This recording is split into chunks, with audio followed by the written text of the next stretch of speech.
이 땅에 오셨다라고 말씀을 하십니다. 그래서 우리가 이 본문을 통해서 저희들이 좀 생각해 보고 싶은 것은 왜 하나님께서는 예수 그리스도를 이 땅에 보내셨는지, 또는 예수 그리스도께서는 왜 육신의 몸을 갖고 이 땅에 오셨는지에 대해서 저희들이 이 본문을 저희들이 살펴볼 때에 이렇게 육신의 몸을 입고 오신 예수 그리스도를 통해서 이 말씀은 우리에게 참 큰 소망과 그리고 또 우리에게는 어마어마한 도전을 주고 있다는 것을 저희들이 보게 됩니다. 그래서 우리가 이 5절에 나와 있는 내용을 우리가 조금 이해하기 위해서 지난주에 저희들이 살펴봤던 1절의 내용을 저희들이 좀 기억해 봤으면 합니다. 그래서 5절은 그러므로로 시작합니다. 그러므로 접속사. 그러면 이 앞에 있는 구절을 받아서 지금 히브리서 기자는 말씀하고 있다는 것을 보게 됩니다. 그래서 우리가 이 5절부터 이 히브리서가 말씀하시고자 하는 내용을 이해하기 위해서는 다시 한번 이 문맥 가운데 1절과 4절에 있는 내용을 저희들이 이해를 하면 이 5절부터 히브리서 기자가 무슨 이야기를 하려고 하는지를 저희들이 조금 더 이해할 수 있을 것입니다. 그래서 1절의 내용만 잠깐 좀 살펴보면 히브리서 기자는 이렇게 말씀합니다. 율법은 장차올 좋은 일의 그림자다라고 말씀합니다. 그래서 구약을 통해서 하나님은 어떤 좋은 일을 계획하고 있었다라는 것이죠. 좋은 일을 계획하고 있고 그 내용을 그림자 형식으로 구약의 여러 가지 형식으로 우리에게 말씀하고 있습니다. 실체가 오지 않았기 때문에 그림자라는 단어를 쓰고 있고, 저는 이 그림자를 예표라는 단어로 여러분들에게 설명을 했고, 또 다른 단어를 쓴다면 설계도면이라는 단어를 통해서 하나님이 갖고 있었던 계획에 대해서 여러분들에게 말씀을 했습니다. 자, 그럼 우리가 좀 생각해 보고 싶은 건 이 장차 올 좋은 일이 뭔지, 그리고 이 장차 좋은 일을 하나님이 계획하고 있었는데 그 계획에 대한 구체적인 내용에 대해서도 우리가 보게 됩니다. 5절에 보면 이렇게 말씀하고 있죠. 그러므로 주께서 세상에 임하실 때에, 주께서 세상에 임하시는 일이 어떤 일이 되냐면 좋은 일이 되는 거죠. 이것도 아직은 뭐예요? 계획을 말씀하고 있습니다. 주께서 세상에 임하는 때가 있을 것인데 이 날이 어떤 날이냐면 하나님이 계획했던 일이 성취되는 일이요, 그 성취가 되는 그 날이 좋은 일이다라고 말씀을 하고 있습니다. 그러면서 조금 더 구체적으로 주께서 세상에 임하실 때에 대해서 이렇게 말씀합니다. 5절 맨 마지막에 보면 오직 나를 위하여 한 몸을 예비하셨도다. 그래서 이 그림자의 내용이 조금 더 구체적으로 나타나고 있는 것을 보게 되죠. 그랬을 때 분명히 다윗은 당연히 이 시편 40편을 인용하고 있는데 다윗은 이 내용을 이해할 수 없었겠지만 신약에 살고 있는 우리로서는 이 한 몸을 예비하셨다라고 말씀하면 누구를 뜻하고 있는지를 저희들은 이미 알고 있습니다. 그러나 구약을 통해서 그림자를 통해서 한 몸을 예비하셨다라고 말씀하고 있으며, 예수 그리스도께서는 구약의 하나님께서 그려낸 그림자 또는 설계 도면대로 예수님은 육신의 몸을 갖고 이 땅에 오십니다. 그것이 우리가 매년마다 성탄 주일날 우리가 듣게 되는 메시지의 내용이 그것 아니겠습니까? 예수 그리스도의 탄생을 통해서 사실은 그냥 예수님이 태어나셨다, 메시아가 태어나셨다라는 의미도 있지만 사실은 그렇게 예수님이 태어나셨다라는 것을 통해서 약속이 성취되고 있다라는 것을 우리는 보게 됩니다. 자, 그럴 때 하나님 아버지는 끊임없이 구약을 통해서 치밀하게 예수 그리스도를 준비하고 있었다라는 것을 저희들이 보게 됩니다. 자, 그럴 때 우리가 이 본문을 통해서 우리가 좀 생각해 보고 싶은 내용은 이겁니다. 왜 예수님이 이 땅에 오셨는가라는 질문이에요. 왜 예수님은 몸을 갖고 이 땅에 태어나게 되었는지에 대해서 이 본문을 통해서 우리가 좀 생각을 해보려고 합니다. 그럴 때 예수님이 이 땅에 오셨던 이유에 대해서 이 히브리서 기자는 시편 40편을 인용을 하면서 이 말씀을 하고 있습니다. 5절을 다시 한번 보겠습니다. 이제 시편 40편을 인용하고 있는 구절이에요. 5절이. 자, 그러므로 주께서 세상에 임하실 때에 이르시되 하나님이 제사와 예물을 원하지 아니했다라고 말씀합니다. 그러니까 하나님이 제사와 예물을 원하지 않았기 때문에 뭘 했다? 예수 그리스도를 준비하고 있었다라고 하나님은 말씀을 하십니다. 그래서 하나님은 제사와 예물을 원하지 않으셨어요. 참 재밌지 않으세요? 분명히 하나님이 이스라엘에게 제사 제도를 주셨습니다. 동물 제사 제도를 주셨어요. 그럼에도 불구하고 왜 하나님은 동물 제사를 원하지 않았다라고 이야기를 할까요? 뭔가 좀 모순이 있어 보이지 않으세요? 분명히 하나님이 제사 제도를 주고 있음에도 불구하고 나는 그 동물 제사 원하지 않아라고 이야기하면 좀 말이 돼야 안 돼요? 말이 안 되고 모순이 있다라는 것을 보게 됩니다. 자, 그럴 때 왜 하나님은 동물 제사를 주시면서 왜 원하지 않는지에 대해서 저희들이 좀 생각을 해보면, 첫 번째, 이 본문을 통해서 우리가 알 수 있는 일은 뭐냐면 하나님이 한 몸을 예비하셨다라는 거예요. 예수 그리스도를 준비하고 있었다는 이야기예요. 그 예수 그리스도를 준비하셨다라는 것은 뭐예요? 결국 그 제사함이 동물 제사로 되지 않을 것을 이미 하나님은 계획하고 있었다라는 겁니다. Understand? 예. 이미 하나님은 예수 그리스도로 말미암아 제사함을 줄 것을 이미 하나님은 계획하고 있었기 때문에 비록 하나님은 동물 제사를 주고 있지만 이 동물 제사를 원하지 않고 있다는 것을 보게 됩니다. 왜? 그가 계획하고 있었던 내용이 있기 때문입니다. 첫째는 계획 때문에 원하지 않았어요. 그 다음에 두 번째는 우리가 계속해서 히브리서를 통해서 알 수 있는 내용은 뭐냐면 이 동물 제사로는 제사함이 있었어요, 없었어요? 이 동물 제사를 통해서 히브리서 기자가 끊임없이 우리에게 반론을 제기하고 싶었던 건 이 제사 제도를 통해서는 온전함이 있었느냐, 제사함이 있었느냐? 그렇지 않았다라는 거죠. 이들은 끊임없이 하나님께 제사를 드렸지만 그 제사에는 효과가 없었다라는 거예요. 그렇기 때문에 하나님이 이루시고자 하는 제사함에는 이 동물 제사로는 제사함이 없었다라는 것도 보게 됩니다. 그런 의미에서 하나님은 제사 제도를 원하지 않았다라고 생각을 할 수도 있겠죠. 근데 마지막으로 우리가 좀 생각해 보고 싶은 건 이겁니다.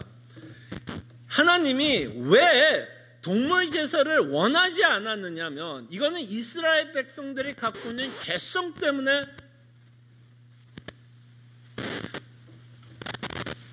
동물 제사 때문에 원하지 않았다라는 것을 볼 수 있습니다. 괜찮죠? 네, 오케이. 자, 동물 제사를 원치 않았다라는 것을 보게 됩니다. 자, 생각해 보세요. 정말 이들은 하나님께 제사를 드릴 때 정말 애통하는 마음으로 드렸을까요? 정말 이 이스라엘 백성들이, 제사장들이 하나님께 예배하고 제사를 드릴 때 정말 그들이 하나님 앞에 진노를 받아야 되고 정말 하나님으로부터 형벌을 받아야 되며 이 방법 외에는 정말 자신이 제사함이 없다는 걸 믿고 제사를 드렸을까요? 아니면 이들은 그저 하나님이 하라고 했기 때문에 했을까요? 형식적이었을까요? 아니면 진심으로 제사를 드렸을까요? 이스라엘의 역사를 보면 이들은 진심으로 제사를 드리지 않고 끊임없이 하나님은 이들은 입술로만 나를 찬양한다라고 이야기를 합니다. 무슨 얘기인지 알겠죠? 입술로만. 그러니까 이렇게 제사를 드리는 제사장, 이렇게 제사를 받고 있는 이스라엘 모두가 이 제사 제도가 갖고 있는 그 뜻, 의미, 그 의미를 전혀 이해하지 못하고 믿지 못해서 그저 형식적으로 하나님께 제사를 드리니 당연히 하나님께서 이 제사를 원했을까요? 원하지 않았을까요? 당연히 원하지 않았다라는 것을 저희들이 보게 됩니다. 자, 그럴 때 이런 여러 가지 이유를 통해서 하나님은 동물 제사를 원하지 않았다는 것을 보게 되고, 다시 한번 이 본문을 통해서 강조하고 싶었던 것은 하나님이 갖고 있던 계획대로 예수 그리스도께서 구약에 있었던 설교 도명 그대로 이 땅에 오셨다라는 것을 보게 됩니다. 그래서 이 예수님이 오셨다라는 것을 통해서 하나님이 약속을 지키고 계시다라는 것을 보여줍니다. 여러분, 지금쯤 우리가 히브리서 10장까지 오면, 지난주에도 제가 이런 말에 비슷한 말을 했습니다. 히브리서가 끊임없이 좀 반복하고 있다라는 느낌 들지 않으세요? 계속해서 좀 비슷한 이야기를 계속해서 반복하고 있는 것을 아마 여러분들은 느끼셨을 겁니다. 오늘 본문도 사실은 지금까지 했던 말에 사실은 뭘까요? 반복이었습니다. 하나님께서 구약을 통해서 약속했던 것을 지금 그리스도를 통해서 성취하고 있다라는 것을 보여줍니다. 네, 여러분, 왜 하나님은 자신이 계획하고 자신이 약속했다라는 것을 이루시고 계신 하나님이라는 것을 왜 보여주려고 애를 쓸까요? 다시 한번 이렇게 한번 여러분들에게 여쭤보고 싶습니다. 하나님은 무엇을 믿기를 원하실까요? 하나님 자신에 대해서 이 말씀을 듣고 있는 백성들, 성도들은 이 하나님에 대해서 어떻게 믿어주기를 원할까요? 여러분, 이렇게 약속을 성실하게 지키시는 하나님인 것을 통해서 하나님은 하나님의 백성들에게 하고자 하는 말씀이 있습니다. 뭐를 하고 싶으냐면 내가 누구인지를 믿어달라는 거예요. 하나님이 누구이신가를 믿어달라는 겁니다. 그래서 히브리서를 통해서 끊임없이 우리에게 말씀하고 있는 건 뭐예요? 하나님은 약속하면 지키신다라는 거예요. 약속하면 지키신다라는 거예요. 여러분, 이것이 여러분 신앙생활하면서 얼마나 중요한지 아세요? 우리가 신앙생활하면서 이 하나님이 누구시며 하나님이 어떤 분이시며 하나님이 어떻게 자신의 모습을 드러내고 있고 그것을 우리가 믿고 있느냐가 얼마나 우리의 신앙생활에 영향을 주시는지 아십니까? 제가 여러분들에게 기도한 것처럼, 그리고 여러분들도 아마 우리 가운데 이 코로나 바이러스 때문에 영향을 받고 계신 분들 있을 겁니다. 어떤 분들에게는 코로나 바이러스가 그냥 불편하게만 와닿는 분이 있을 거예요. 학교를 가야 되는데 학교를 못 가는 불편함. 그죠? 우리 애들도 지금 학교를 안 갑니다. 사람을 좀 만나고 싶은데 만나지 못하는 불편함, 또는 맛있는 음식을 먹고 싶은데 사람들 많이 앉아있는 음식점 가는 것이 불편해서 못 가시는 분들도 있을 겁니다. 근데 이 코로나 바이러스의 문제는 그냥 불편함으로 끝나지는 않을 것 같아요. 불편함으로 끝날 것 같지는 않아요. 여러분들도 뉴스를 보면 알겠지만 이 코로나 바이러스는 여러분들과 저에게 시간이 흐르면 흐를수록 직접적으로 영향을 줄 거라고 생각을 합니다. 이 코로나 바이러스를 통해서 우리의 일상을 위협할 거라고 저는 생각이 듭니다. 일상이 위협받을 거라고 생각이 듭니다. 첫째로는 건강으로 위협을 받을 수도 있겠죠. 그래서 여러분, 제가 당회가 여러분들에게도 카톡을 보내지 않았어요. 어르신들 잘 생각하셔서 예배에 참석해달라고. 왜 저희가 그런 카톡을 써서 여러분 예배 오는 것에 대해서 지혜롭게 결정하라고 말씀을 했을까요? 그건 뭐예요? 건강에 위협이 있을 수 있기 때문에. 그래서 나이 드신 분들에게는 건강의 위협도 굉장히 무섭고 두렵고 떨리게 다가올 겁니다. 그러나 젊은 우리에게는 또 다른 위협이 있습니다. 건강의 위협뿐만 아니라 아마 여러분들이 맛보고 있을 수도 있을 것 같아요. 경제적인 위협도 맛볼 수 있을 거라 생각이 듭니다. 지금으로서는 여러분들이 하고 있는 자영업이 지금으로서는 크게 타격을 받지 않더라도 이것이 오래 간다면 여러분들이 뉴스를 통해서도 보겠지만 어떤 모양으로도 모두에게 영향을 미칠 거예요. 아유, 목사님 또 이 아침부터. 아니요, 현실을 말하려고 하는 것 뿐입니다. 자, 그럴 때 여러분들과 저는 고난이 있게 되면, 이런 위협이 있을 경우 우리는 참 혼란스러운 시기를 겪게 됩니다. 그때 여러분들이 혼란스러운 건 뭐가 혼란스러우냐면, 여러분들이 믿고 있는 하나님에 대해서도 혼란스러울 수 있습니다. 뭐지? 정말 하나님은 나와 함께 할까?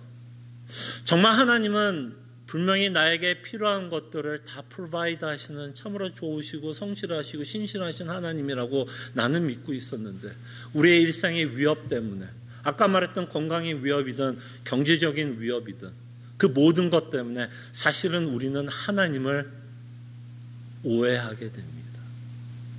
하나님을 오해하게 돼요. 그럴 때 왜 하나님은 이 히브리서를 통해서 끊임없이 약속을 지키시는 하나님인 것을 왜 보여주려고 애를 쓸까요?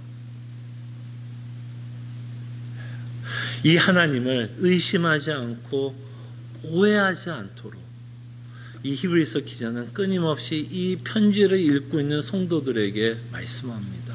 하나님은 약속을 반드시 지키시는 하나님이다라고 말씀을 하십니다.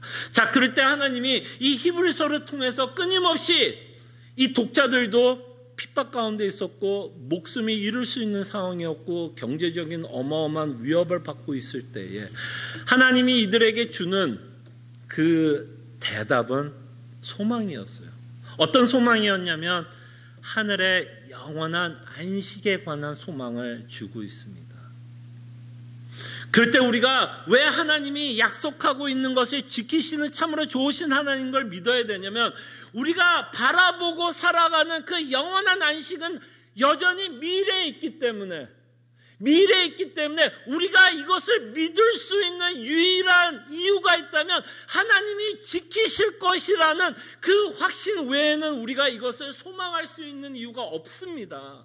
왜냐하면 하나님이 우리를 구원하셨고 하나님이 이 영원한 안식을 주시겠다고 약속하고 있는 분이기 때문에, 이 자가 우리와 같이 변덕장이고 우리와 같이 약속을 지키시지 않는 분이라면 우리는 하늘의 소망을 갖고 살아갈 수 없게 됩니다. 그렇기 때문에 하나님께서 우리에게 주시는 그 영원한 안식이 갖고 있는 큰 소망을 갖고 우리가 살아가기 위해서는 하나님이 우리의 미래에 있을 그 영원한 안식을 반드시 이루실 것을 우리가 믿어야, 우리가 혼란스러운 시기 가운데서도 하나님을 의심하지 않고 그 영원한 안식을 바라보면서 믿음과 오래 참음으로 하나님께서 우리에게 허락한 경주를 계속해서 해나갈 수 있기 때문입니다. 그래서 여러분, 정말 여러분들이 신앙생활하는 데 있어서 가장 중요한 건 이 하나님이 누구인지를 믿으셔야 돼요. 이 하나님이 누구신지 믿지 못하면 그가 약속하고 있는 모든 것에 대해서 여러분들은 의심할 수밖에 없어요. 그래서 하나님은 끊임없이 나 진짜 계획하면 반드시 이루어, 내가 계획한 거, 약속한 거, 그림자로 보여준 건 반드시 이루실 것을 우리에게 말씀하시면서 하나님의 성실하심과 그의 성실하심과 신실하신 하나님 것을 우리에게 보여줍니다. 그리고 예수님은 어떠셨나요? 예수님은 이 땅에 아버지께서 계획한 것을 이루시기 위해서 그가 몸소 고통과 고난과 십자가라는 어마어마한 심판을 지시면서까지 죽으셨고 우리의 구원을 이루셨습니다. 이렇게 고난을 받으시면서까지 우리를 구원하신 하나님께서 정말 미래에 우리에게 영원한 안식을 약속하고 있다면 하나님이 지키실까요? 안 지키실까요? 그렇게 고생을 하면서 우리를 구원하신 그 하나님이 그 마지막으로 우리에게 주시려고 하는 그 영원한 안식에 관해서 하나님이 그 약속을 철회할까요? 아니요. 십자가까지도 짊어지셨던 그 예수님이 왜 우리에게 그 영원한 안식을 주지 않겠습니까? 그래서 그 몸을 입고 십자가를 짊어지신 그 예수님을 바라보면서 영원한 안식에 관해서는 우리가 안심하며 그를 믿고 따라갈 수 있다라는 것을 우리에게 말씀하십니다. 그래서 여러분들에게 묻습니다. 여러분들은 이 땅에 살아가면서 무엇을 소망하면서 살아가십니까? 제가 아까 기도한 것처럼 여러분들이 두렵고 무섭고 공포스럽다면 무엇 때문에 두렵고 무섭고 공포스럽습니까? 솔직히 말하면 저도 무섭지 않다는 얘기는 아니에요. 여러분 오해는 없기를 바랍니다. 제가 안 무서워서 여러분들에게 소리 지르면서 여러분들에게 질문해 보라는 거 아니에요. 그러나 이런 시간에 우리는 왜 두려운가를 한번 생각해 봤으면 합니다. 정말 영원한 안식이 있고 우리에게 가장 좋은 것이 남아있다라고 성경은 말씀하고 있음에도 불구하고 왜 우리는 공포스럽고 두려운가? 어쩌면 우리가 갖고 있는 우상의 문제일 수도 있을 것 같고 여전히 우리는 영원한 안식을 믿고 살아간다라고 고백은 하지만 여전히 우리는 이 땅이 주는 안락함, 편안함, 이 땅이 주는 달콤함 때문에 그것을 잃어버릴 거에 대한 두려움이 앞서가고 있는지도 저희들이 이런 사건들을 통해서 우리 자신을 좀 돌아보는 시간이 되었으면 좋겠고 우리가 무엇을 가치 있게 여기면서 살아가고 있는지를 저희들이 이런 시간들을 통해서 저희들이 좀 생각해 봤으면 합니다. 그러면서 예수님이 육신의 몸을 입고 이 땅에 오신 이유에 대해서 이렇게 말씀합니다. 이것도 굉장히 우리에게 도전을 주는데 7절을 보겠습니다. 이에 내가 말하기를 하나님이여 보시옵소서 두루마리 책에 나를 가리켜 기록된 것과 같이 하나님의 뜻을 행하러 왔나이다. 하나님의 뜻을 이루기 위해서 제가 조금 전에 말씀드린 것처럼 하나님이 동물 제사를 왜 원하지 않았죠? 여러 가지 이유를 줬지만 사실 이스라엘 민족은 하나님의 뜻을 이해했어요? 못했어요. 하나님이 정말 동물 제사를 통해서 무엇을 요구했는지 이스라엘 백성은 전혀 알지 못했습니다. 그들은 비록 제사를 드렸지만 사실은 그들이 했던 제사는 불순종이었어요. 형식만 남은, 율법만 남은, 입술만 남은 제사였습니다. 하나님의 뜻대로 제사 드리지 못했어요. 근데 오늘 이 본문을 통해서 예수 그리스도께서 이 땅에 오실 때는 누구의 뜻을 받더라? 아버지의 뜻을 받더라. 정말 하나님이 요구하는 것이 무엇인가를 확실하게 예수 그리스도는 믿고 그 뜻을 받들어 자원하는 심령으로 이 땅에 오셨고 그렇게 뜻을 받들어 이 땅에 오셨다는 것을 통해서 예수 그리스도는 하나님을 얼마나 사랑하고 있었다라는 것을 보게 됩니다. 얼마나 사랑했어요. 죽기까지 사랑했습니다. 죽음으로써 하나님의 뜻을 이루시는 것을 보면서 그의 희생과 그의 손에는 예수 그리스도께서 얼마나 하나님을 사랑하고 있다는 반증 아니겠습니까? 여러분들이 자녀를 키울 때 왜 희생합니까? 왜 자녀를 위해서 손해를 봅니까? 그 희생과 손해는 무엇 때문에 손해를 봐요? 희생을 왜 하세요? 그건 뭐예요? 자녀를 사랑하기 때문에 내가 조금 더 고생하자 이런 마음으로 희생하고 손해보는 거 아니야? 그런 것과 같이 예수 그리스도는 몸을 이 땅에 입고 정말 아버지를 사랑했기 때문에 고난의 삶, 모질고 사람들에게 조롱을 받고 십자가에서 형벌을 받으면서 죽는 것을 보게 됩니다.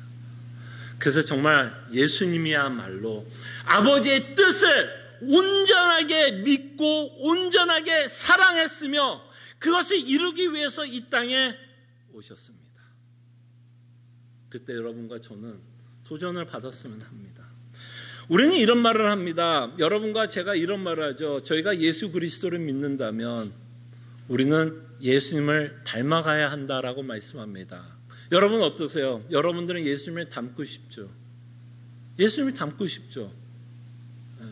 그러면 예수님을 닮은 모습은 뭘까요, 여러분? 예수님을 닮은 모습. 오늘 본문을 통해서 예수님을 닮아가는 모습은 무엇일까요? 아버지의 뜻대로 살아가는 것. 아버지의 뜻대로 살아가는 것. 여러분들이 정말 예수 그리스도로 말미암아 거듭남을 받았다면, 여러분들이 예수 그리스도로 중생을 얻고 여러분 안에 성령 하나님이 계시며 성령 하나님이 지금도 여러분들을 설득하고 있는 것이 있다면, 여러분들 하여금 뭐하게 하기 위해서요? 예수 그리스도를 닮아가는 삶을 살기 위해서 지금도 설득하고 있다면, 지금 하나님은 여러분들을 설득합니다. 예수님이 아버지의 뜻대로 살아간 것 같이 우리도 아버지의 뜻대로 살아가기를 우리도 소원하면서 열정을 갖고 열망을 갖고 저희들이 살아야 합니다. 많은 분들이 이것에 오해를 합니다. 많은 분들이 하나님이 전적으로 우리를 구원하셨다라고 이야기를 하면 우리는 참 이상한 논리를 갖게 됩니다. 저도 참 많이 오해했어요. 하나님이 전적으로 나를 구원했다 그러면 저도 참 하나님에 대해서 많은 오해를 해서, 하나님이 전적으로 나를 구원했다 그러면 이제는 마음대로 살아도 되겠네, 또는 무율법주의자로 살아도 되겠네, 방종해도 되겠네, 방종을 해도 하나님은 끊임없이 나를 용서하고 그저 하나님의 나라로 끌고 가겠네라고 생각했는데요, 그 생각이 얼마나 지금 생각해보면 철부지 같고 아버지의 뜻을 전혀 이해하지 못했고 하나님 아버지가 왜 나를 구원했는지 전혀 이해하지 못한 생각이었음을 요새 와서 깨닫고 회개합니다. 여러분들은 예수님을 믿는다 그러면 무엇이 예수님 믿는 건지 아십니까? 예수님을 따라 사는 삶이에요. 예수님을 따라 사는 삶입니다. 삶이에요. 그리고 우리는 그걸 뭐예요?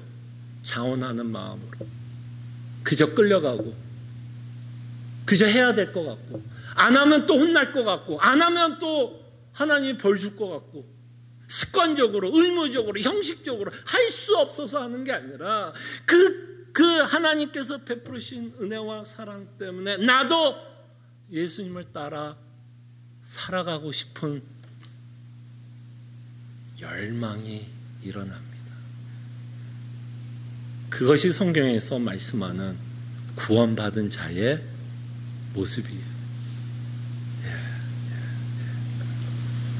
그래서 여러분, 예수님을 믿는다라는 말은 우리가 이 십자가의 삶을 통해서 보는 것처럼 예수님도 이 땅에서 희생을 하고 손해를 보았습니다. 자신의 영광을 위해서 살지 않았어요. 그것이 빌립보서 2장에서 말씀하고 있는 내용입니다. 분명히 그는 왕이었죠. 세상을 창조한 하나님이었어요. 그러나 그는 이 땅에 왔을 땐 종으로 살았습니다. 사람들에게 얼마나 멸시받고 얼마나 모욕을 받고 자신이 갖고 있던 모든 영광을 내려놓는 삶을 살았습니다. 그럴 때 여러분과 제가 정말 예수 그리스도를 닮아간다라 그러면 우리의 영광을 내려놓는 삶을 사는 겁니다. 자기를 부인하는 삶, 십자가를 짊어지는 삶, 자기의 계획대로 살아가지 않는 삶, 내 뜻대로 살아가지 않는 삶, 내 명예와 내 욕심과 돈을 위해서 살아가지 않는 자, 내 자식을 위해서 사는 자가 아닌 정말 하나님을 위해서 살아갑니다. 얼마큼 희생하더라도, 얼마큼 손해를 보더라도. 이것이 바로 하나님이 우리에게 요구하는 삶입니다.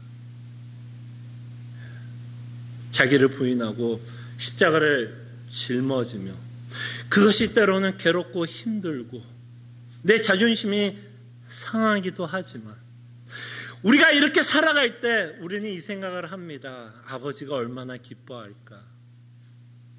내 것을 내려놓는 그 삶을 살아가고 있는 이 모습을 보면서 하나님은 얼마나 지금 기쁘실까. 그게 기뻐서, 그 하나님이 얼마나 기뻐하실까를 생각하면서 그것이 내가 너무 기뻐서 우리는 주의 뜻대로 살아가려고 애를 쓰는 자입니다. 그래서 우리가 이렇게 한번 정리를 하죠. 구약을 통해서 예수 그리스도를 우리에게 보여주고 있다면, 그죠? 장차 올 좋은 것의 그림자라고 구약을 말씀합니다. 근데 이것은 우리의 삶도 마찬가지인 것 같아요. 구약을 통해서 예수 그리스도를 보여주고 있다면 여러분들의 삶 가운데서는 누구를 보여줘야 될까요? 여러분들의 삶 가운데서는 누가 나타나야 될까요? 정말 여러분 안에 성령 하나님이 있다면 여러분들의 인생 가운데서는 누가 나타나야 될까요? 분명 구약에서 예수 그리스도가 나타나신 것처럼 여러분 인생 가운데서도 예수 그리스도가 나타나야 합니다.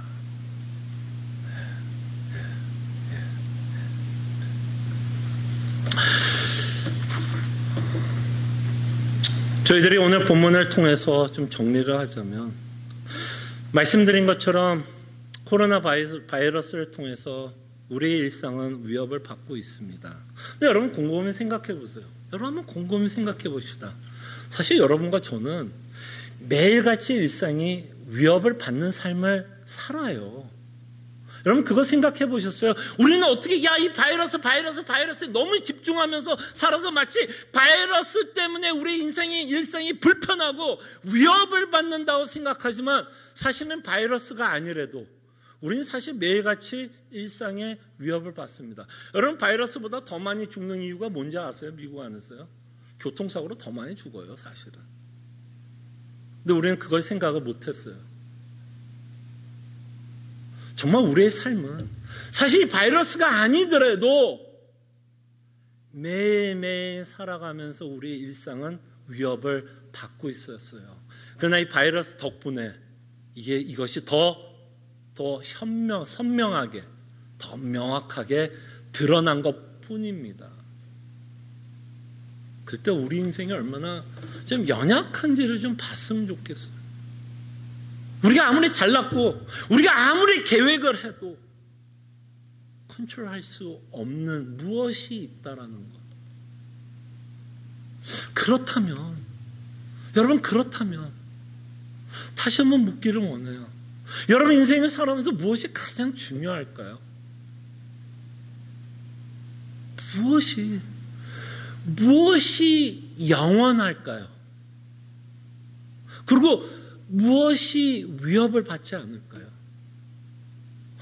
어떤 것은 위협을 받지만 어떤 것은 위협을 받지 않습니다. 그것은 하나님의 사랑은 위협하지 않아요.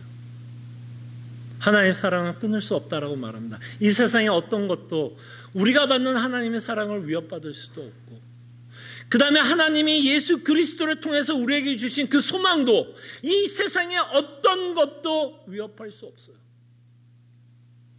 그럼 우리가 다시 한번 고민을 해보자고요. 그래서 어떤 분이 이런 말을 했습니다. 고난을 낭비하지 말라라고 이야기했어요. 고난을 낭비하지 마라.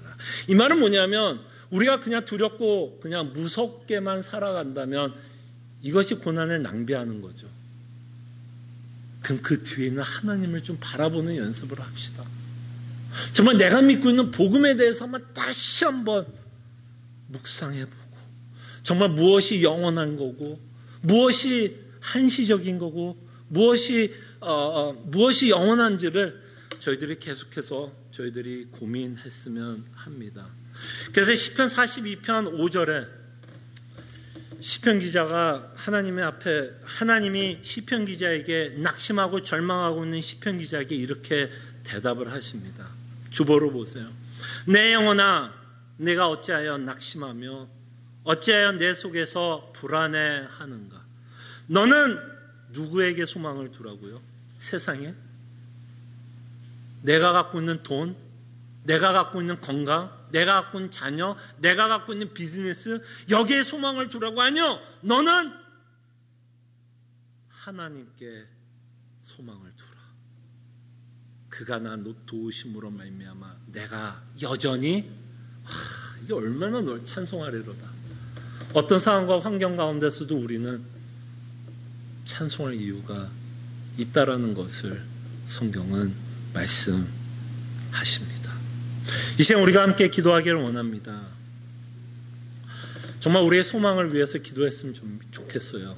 우리가 무엇을 위해서 이 땅에 살아가고 있는지, 이런 일을 통해서 얼마나 좋아요. 자기 자신을 좀 점검하고 우리의 신앙도 점검하고, 정말 우리가 믿고 있는 복음에 대해서 다시 한번 점검하면서 우리가 정말 바른 신앙을 갖고 있는지, 정말 믿어야 할 내용을 믿고 있는지 다시 한번 바르게 하나님의 말씀을 믿고 하나님이 주신 소망 가운데 살아갈 수 있도록 기도했으면 좋겠고, 이제는 주를 위해서 살아가는 인생이 될 수 있도록 함께 기도했으면 합니다. 기도하죠.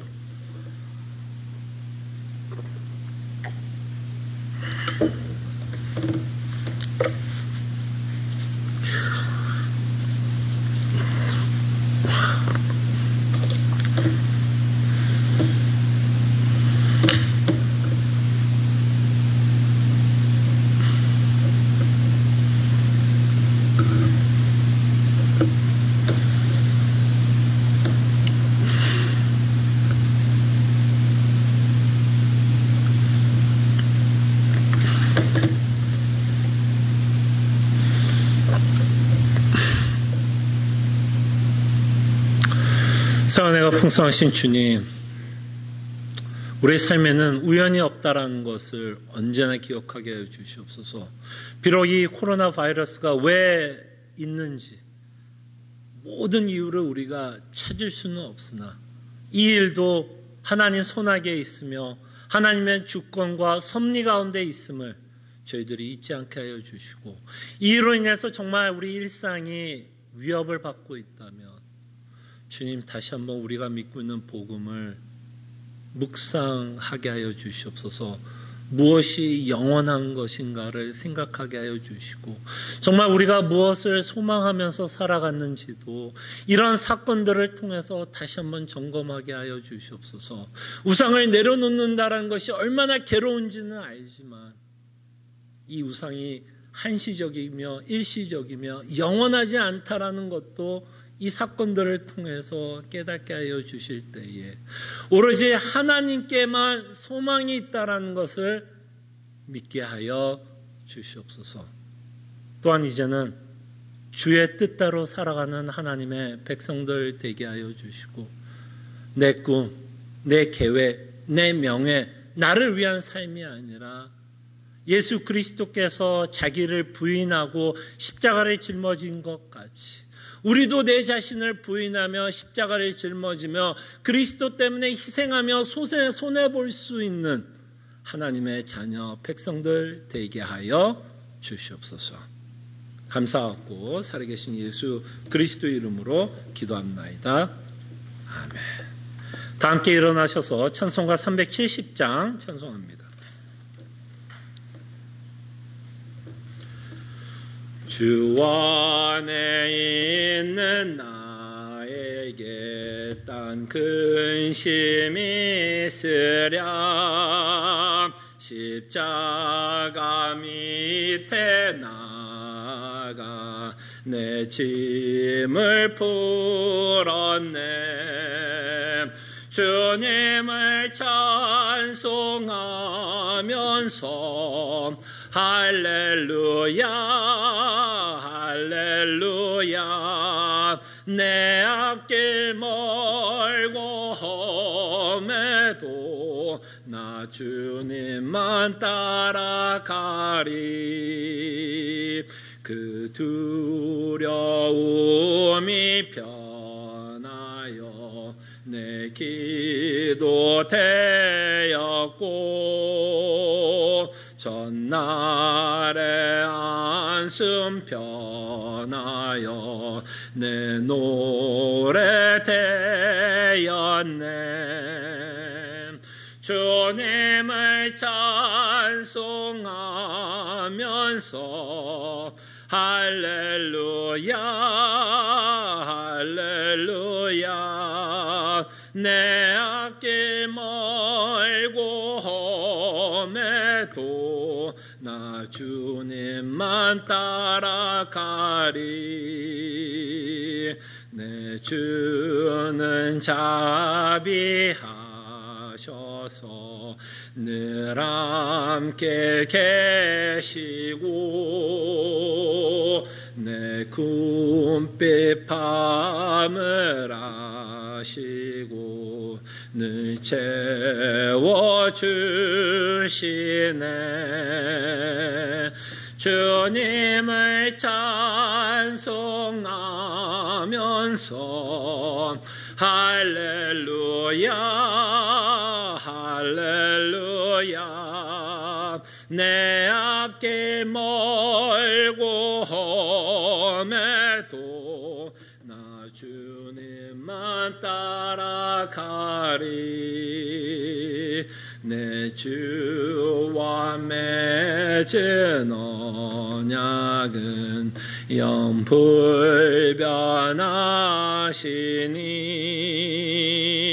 그 나라 가기까지는 늘 보호하시네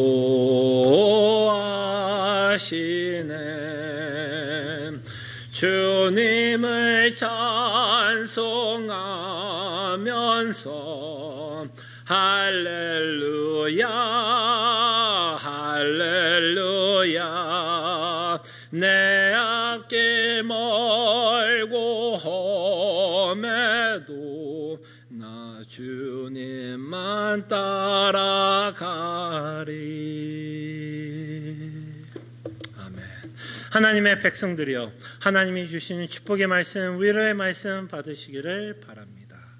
주 예수 그리스도의 은혜와 하나님의 사랑과 성령의 교통하심이 너희 무리와 함께 영원히 있을지어다.